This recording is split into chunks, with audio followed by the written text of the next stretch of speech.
আমারে গরিব বলে তুচ্ছ করলা না, তবে মনে রেখো খোদার কসম বন্ধু, আমি যদি জীবনে কিছু না পাই তবু আমি বিশ্বাস করি লাকিন্নাহু আল্লাহু রাব্বি, আমার আল্লাহই আমার রব।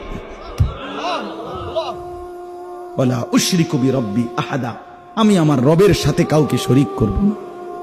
আমি আমার আল্লাহর জায়গায় আর কাউকে, আমি 40 বছর না আমি 70 বছরও যদি কিছু না পাই তবু আমি ডাকবো কাকে? আমি আল্লাহর জায়গায় কাউকে করব। আমারে গরিব বলে তুচ্ছ করলা না, তবে মনে রেখো খোদার কসম বন্ধু, আমি যদি জীবনে কিছু না পাই তবু আমি বিশ্বাস করি লাকিন্নাহু আল্লাহু রাব্বি, আমার আল্লাহই আমার রব। ওয়ালা উশরিকু বিরাব্বি আহাদা, আমি আমার রবের সাথে কাউকে শরীক করব না। আমি আমার আল্লাহর জায়গায় আর কাউকে, আমি 40 বছর না আমি 70 বছরও যদি কিছু না পাই তবু আমি ডাকবো কাকে? আমি আল্লাহর জায়গায় কাউকে করব।